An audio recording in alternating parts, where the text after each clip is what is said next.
organised that there will be some kind of social upheaval, violence? I think we've seen violence already. We just haven't called it out for what it is. And, you know, the obvious example are the so-called grooming gangs.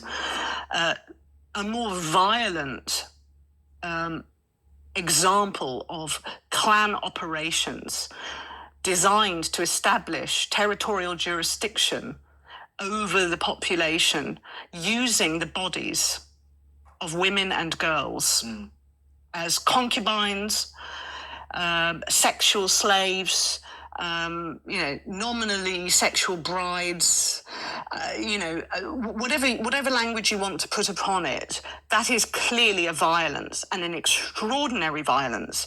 And we have simply treated it as the sort of criminal behaviour of a few miscreants, and therefore we haven't had to look at it in terms of a kind of intimation of what lies ahead, which is, if we allow this kind of violence to go unpunished and undealt with, then it can only escalate into full-scale balkanisation and civil war between clans, where women are the prize and the property and the punishment. And I think we've seen it already. It's already endemic in our country, but it's going to get worse. Yes, for sure. I do think that's a huge problem, and it seems to me bizarre that people are able to apply a way of thinking to their country that they would never apply to their own house. Yes. You don't just live in a house and say, people can just do what they like in my house, and more and more people can come into my house and do more and more things that I don't like or I'm not unsure of, and I'm going to leave the windows and the doors open, and I'm going to try to provide through my hard work enough funds so that everybody in my house who's chosen to live here can just do whatever they want, even if it means, burning and scolding a young girl because she hasn't given satisfaction sexually, or branding a young girl on the buttocks with the letter M for Muhammad, or killing a 17-year-old because she wears too much makeup and is considered to be a bit of a liability in terms of the family honour.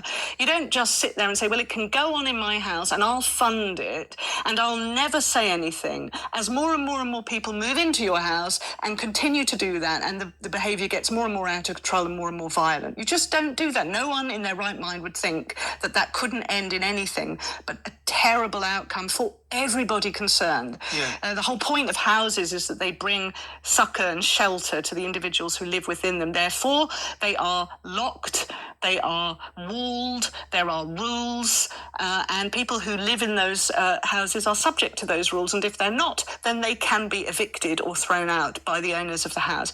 We have to start thinking like that and move away from this ludicrous idea that we can't talk about it. We can't talk about it because of race. Or if it's about religion, it's about a race that is a religion, or a religion that is a race. We can't talk about religion or race. We can't talk. Why not? Why not if there are children being harmed? Yes. Yeah. It seems just a self-indulgent, narcissistic fantasy that we can live without ever having to take any responsibility for the conditions of our home, and leave that sort of absolute S show for the subsequent generations. I would say